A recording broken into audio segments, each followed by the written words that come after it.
நேத்துங்க மனசாட்சி வேண்டாமா வட சென்னையில ரொம்ப ப்ரூச்சுவல் ஃபயர் ஆக்சிடென்ட் சார். எனக்கு சொல்லும் போது கடுப்பா 22 வீடு எரிஞ்சு போச்சு சார். ஒண்ணும் இல்ல, நான் 22 வீடு எரிஞ்சு போச்சு, அது ஒரு விபத்து, ஃபயர் ஃபைட்டர்ஸ் வந்து ஃபைட் பண்ணாங்க, ஓகே. வீடை இழந்து குழந்தைக்கு பால் கொடுக்க முடியாம அந்த தாய்மார்கள் குழந்தைங்க ஒரு ஸ்கூல்ல தங்கியிருக்காங்க. தாவேக்காரனுடைய மகளிர் அணியை சார்ந்தவங்க அசிஸ்டன்ட் கமிஷனரை நேர்ல பார்த்து, சார் நாங்க கொஞ்சம் ஹெல்ப் பண்ணிக்கிறோம் சார், பர்மிஷன் வாங்கி போங்கப்பா பண்ணுங்கன்னு சொல்லி அந்த மண்டபத்துல போய் பால், ஏற்கனவே நான் உங்ககிட்ட சொல்லியிருக்கேன், ரொட்டி பால் முட்டை திட்டம் 28 வருஷமா பண்றோம்.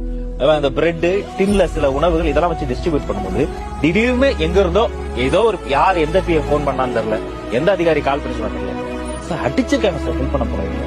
நான் உங்களுக்கு வாட்ஸ்அப்ல அனுப்புறேன், நேர்களுக்கு தெரியும். ஆதரவு லவ்ஸ்ல கூட நான் பேசும்போது அது கொஞ்சம் பிளாஷ்ல போடுங்க. ஸ்டான்லி ஹாஸ்பிட்டல்ல மகளிர் அணி செயற்குழு சொன்னவங்க அட்மிட் ஆயிருக்காங்க சார். ஆபரேஷன் பண்ண அம்மாவை ஆபரேஷன் பண்ண இடத்துல பூச்சி கலவை மிதிச்சிருக்காங்க சார். என்ன சார் மனசாட்சி உள்ளவங்க பண்ணுவாங்களா சார்? என்ன ஹெல்ப் பண்ண போனவங்களுக்கு இந்த நிலைமை? ஆமா சார், அதுதான் என்ன தவறு பண்ணாங்க நீங்க சொல்லுங்க சார்.